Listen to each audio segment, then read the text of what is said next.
자, 여성도 있고, 남성도 있고, 우리가 일상을 살아가는 데 있어서, 가면을 썼다 그러면 여러분들 마음에 어떠세요? 긍정적으로 느껴지시나요? 좀 부정적으로 느껴지시나요? 네, 좀 부정적으로 느껴지신다고, 네, 지금 표현을 해 주시는데요. 저도 그러했거든요. 근데 이제는 제가 바뀌었습니다. 저는 이렇게 대놓고 말씀드릴 때도 많아요. 저는 가면이 되게 많다라고 표현을 하거든요. 이 사람을 만날 때는 A라는 가면을 쓰고 B라는 사람을 만날 때는 B라는 가면을 쓰고 정체성이 여러 개다라고 말씀을 드립니다. 그것을 우리가 전문용어로 사용을 하면 멀티 페르소나라는 표현을 하잖아요. 왜 그렇게 해야 될까라고 제가 저에게 정의를 내린 것은 사람마다 다르니까. 제가 저는 이런 사람이에요라고 외쳐보니 더 많은 문제가 생겨요. 그래서 예, 상대와 만날 때 그 상대의 결과 맞는 저의 페르소나를 꺼내서 예, 굳이 애써서 만나는 경우도 있고요. 때로는 편안하게 만나는 경우도 있고 때로는 피하는 경우도 있습니다. 만남을 피하기도 합니다, 저는. 전화를 안 받기도 합니다. 왜냐하면 제가 우선이거든요. 제 마음이 준비되지 않은 상태에서 상대를 만나보면 문제가 늘 생기는 걸 알게 돼요. 그래서 제 감정이 우선이다 보니까 전화를 지금은 받지 않아야 되겠다라고 생각하면 안 받을 때도 많습니다. 네. 네, 이렇게 가면이 우리 하루에 여러 개로 맨날 첫날 웃으시는 분, 자, 5번 눌러주세요. 나는 막 매일 순간 행복해서 죽겠다, 막. 그 맨날 첫날 웃고 사시는 분, 5번 눌러주세요. 우리 김경아님, 약 드신 건 아니죠? 살짝 이렇게 행복하게 만들 약을 드시는 건 아니죠? 네. 저는 반대로 우리 김경아님이 늘 증인인데요. 뭐 하루에 12번도 그 웃거리고 살았거든요. 이거 화의 여신. 네, 화의 여신으로 이렇게 살다가 지금은 그 횟수가 제가 생각해도 하루에 전혀 없을 때도 있고요. 뭐, 한두 번 있을 때도 있고, 예, 없을 때도 있다는 것은 이거는 기적인 거죠. 기적이에요. 음. 그래서, 웃어요. 이제 의도적으로 웃을 때도 있고요. 때로는 웬만하면 웃어질 때도 있고, 그냥 좀 뭐 무표정 할 때도 있고, 좀 때론 슬플 때도 있고, 예전에는 슬퍼도 굳이 슬퍼하지 않는 것처럼 했었어요. 예. 지금 여기에 보이는 이 페르소나는요, 다 저인 거죠. 웃을 때 웃을 수 있고, 슬플 때 슬플 수 있는, 가만히 있고 싶을 때 가만히 있을 수 있는 그 얼굴들을 자연스럽게 내가 나에게서 내어줄 때 저는 그걸 가면이라고 표현을 합니다. 굳이. 예. 매번 웃고 살 수도 있고요. 그죠? 저는 매번 웃고 살 수 있지는 않더라고요. 그래서 여러분 제2국어를 아는 것과 그죠? 또 어떠한 사람에 대한 마음을 보는 것은 굉장히 다르죠. 그리고 보는 것과 해 보는 것은 완전히 다릅니다, 여러분. 제2국어를 알고 계시고요. 그리고 자료 화면을 여러분들이 보고 계시죠. 그러면 제2국어를 안다라고 착각할 수 있어요. 제가 늘 말씀드리지만 그 제 자료를 보는 것과 여러분들 입에서 혀끝으로 밖으로 내어보는 것은 완전히 다릅니다. 완전히 다릅니다. 저는 제가 97년도 네, 97년도 1월 6일 날 알게 된 사실이 있습니다. 제 말이 표준어가 아니라는 사실을 그날 알았습니다. 저는 그 뉴스를 들으면요. 뉴스에서 앵커가 하는 말이나 뭐 제 말이나 제 얘기랑 똑같이 들리는 거예요. 제가 은행을 입행을 그날 했었어요. 1997년, 28년 전에 입행을 해서 20년을 근무를 하고 제가 이제 정확히 40살에 다른 직업을 이렇게 선택하면서 은행을 퇴직하게 되었는데요. 그때 모든 사람들이 저에게 입을 대는 거예요. 그래갖고 이상하다. 왜 자꾸 내한테 이렇게 하지? 네, 그래서 이제 그때 알게 돼서 아, 내 말이 표준어가 아니구나.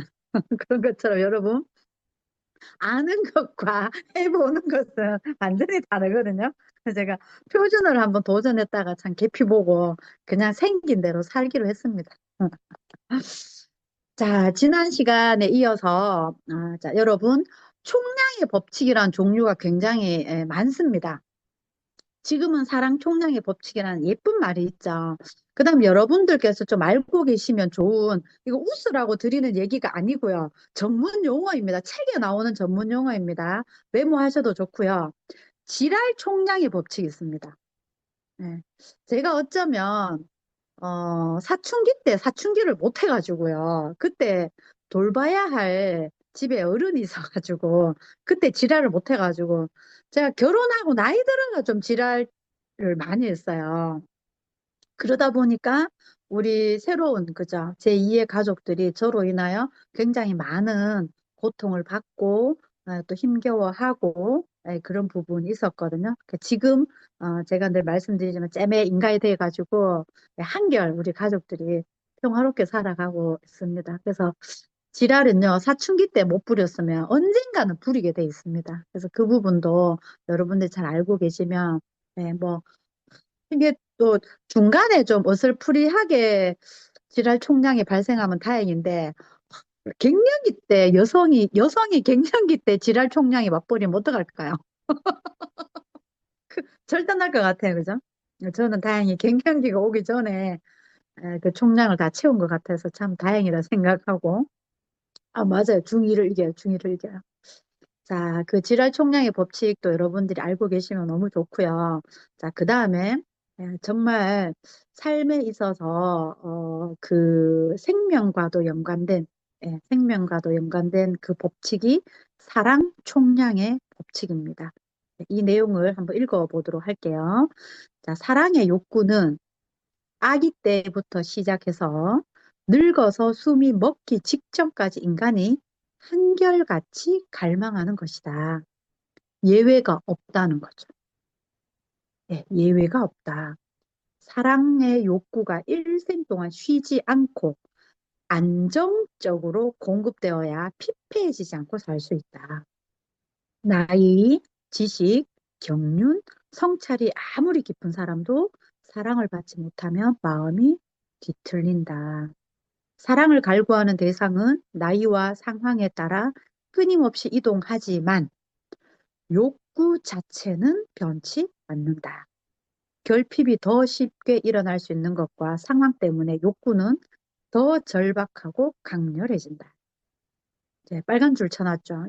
기가 막힌 비유입니다. 열흘을 굶은 사람이 음식 앞에서 품위를 갖출 수 있을까요?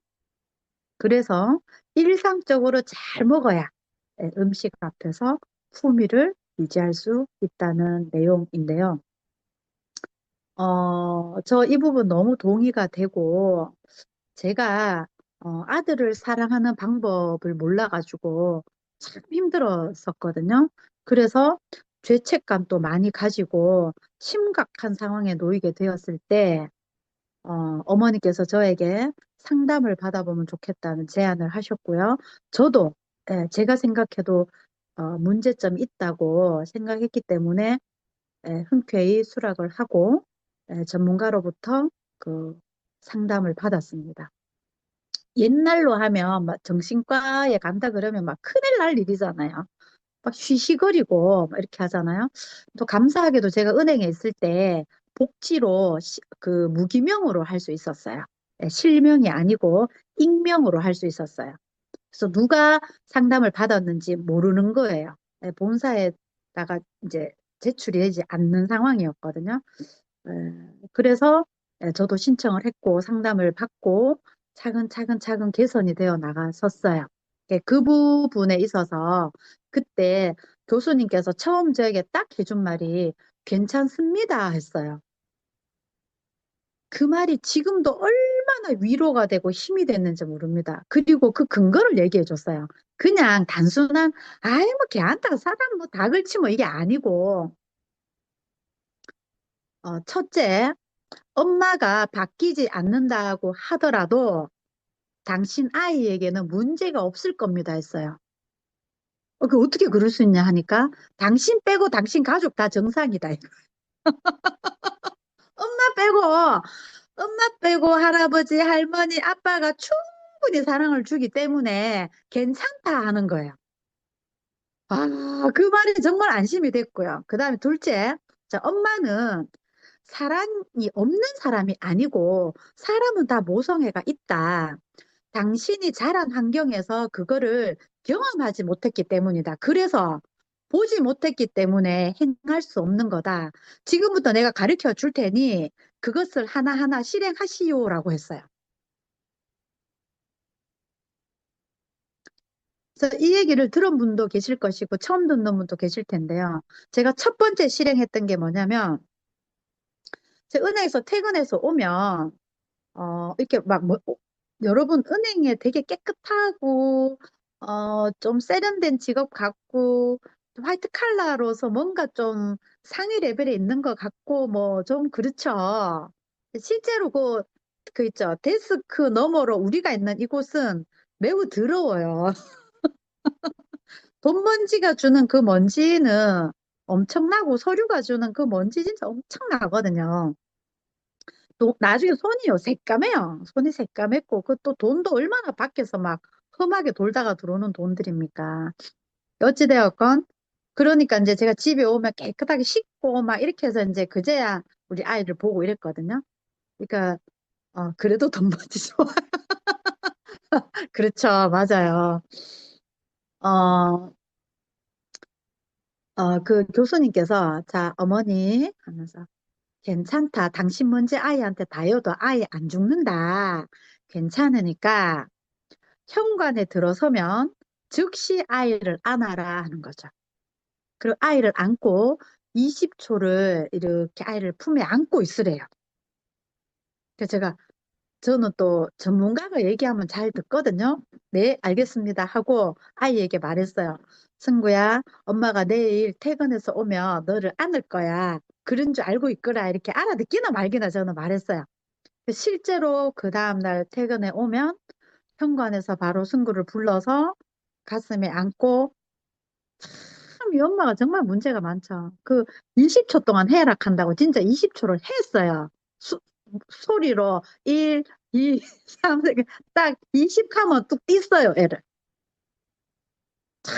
지금 생각하면 어떻게 그럴까요, 그죠? 사랑이 무지한 거죠. 사랑이 무지한 거. 결혼은 왜 했나 몰라, 그죠? 결혼은 사랑한다 카가 했는데 아이한테는 그게 안 되는 거죠. 그래서 지금은 늘 잘 안고 자연스럽게 안고 뽀뽀도 하고 막 이렇게 지금은 이제 제법 좀 보편적인 엄마입니다. 자, 또 넘어가 보도록 할게요. 그래서 우리 저자 정혜진 박사는요, 인생의 가장 어려운 숙제가 이거라고 합니다. 일생을 살아갈 안정적인 동력원인 사랑의 공급이 차질이 생기지 않게 만드는 것은 세상에서 가장 어려운 과제 중 하나다. 이렇게 가장 단순한 일인데 참 어렵다. 동의되시나요? 사랑을 표현하는 게 참 어렵다. 동의가 되면 7번 한번 눌러보세요. 7번.